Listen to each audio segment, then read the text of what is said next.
Okay, let's continue our top 10 horror films going 10 years back. And this brings us to 2014. So, do you remember that? That was a pretty good year. Or at least it looks that way from the stack here. Let's see. Number 10, we've got The Taking of Deborah Logan. Probably the last truly great found footage film you're going to find in horror. I did not expect much from it. It deals with Alzheimer's. It deals with all kinds of like really serious things. Puts a horror twist on it, and then it completely kind of blows you away at the end of it. So, if you've never seen this one, definitely seek it out because I think it's worth a watch. I don't think it's on Blu-ray, which is odd. Maybe it is somewhere else, but it's not here. But the DVD will do if it's all you can find because it's a good movie.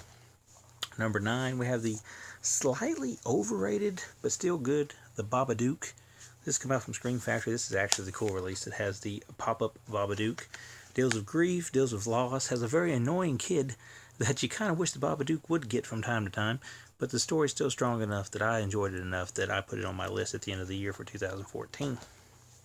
Next, keeping it with the indie stuff a little bit, we have High 8 from Wild Eye Releasing. This was 8 sort of like well-known shot on video directors that got together and made this one big shot on video thing where they had a bunch of rules they had to follow, one of which being that it had to be standard definition.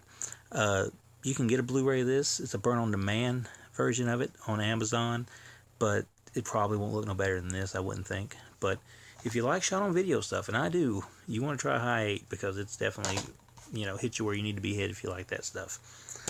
Coming up next, we have Skinless from Dustin Mills. Now, I'm hit and miss on Dustin Mills. I think that when he's on, he's really on well, and when he misses by a mile. But Skinless to me was a perfect combination of a lot of things for him. Perfect gore, perfect effect, perfect cast, which he tends to use, the same people in most of his movies, but I think Aaron Ryan and stuff really, really just turned it all up a few notches for this one, and this one is really worth checking out if you haven't seen it. Next, we've got the very odd, the strange color of your body's tears. Is it like a giallo? Is it just a mind trip? It's hard to say. It's a very interesting story that you got to lay with. It's well done, super creative, looks super good in HD, and it's just something you don't see every day. And I guess that's kind of what makes it cool. So that is the strange color of your body's tears.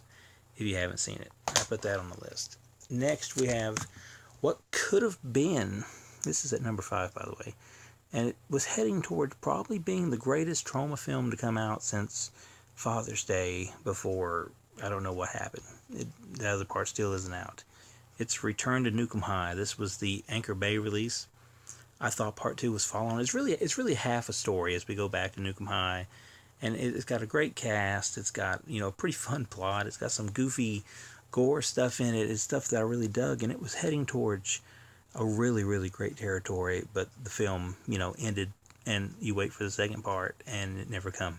So that's what ultimately held this one down, and now we've had to wait so long for another part of this film. I don't know if we can ever live up to it, but this is still a fun watch, and still great if you've never seen The Return to Nukem High.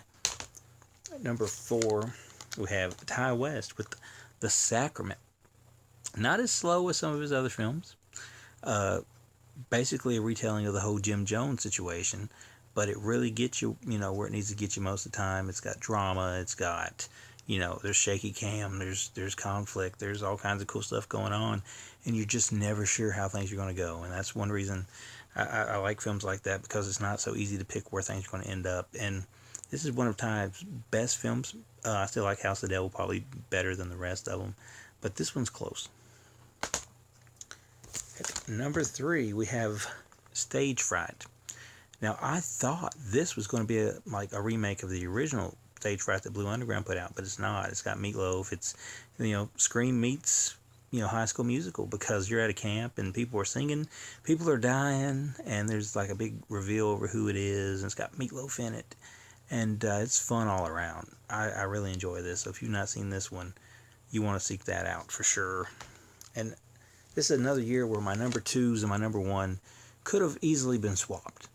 So, kind of take it as a 1A and 1B, if you will, for this. But Number 2, it's Found. Yes, this copy hasn't been opened, but I seen it VOD at the time. I had the link for a while, watched it more than once.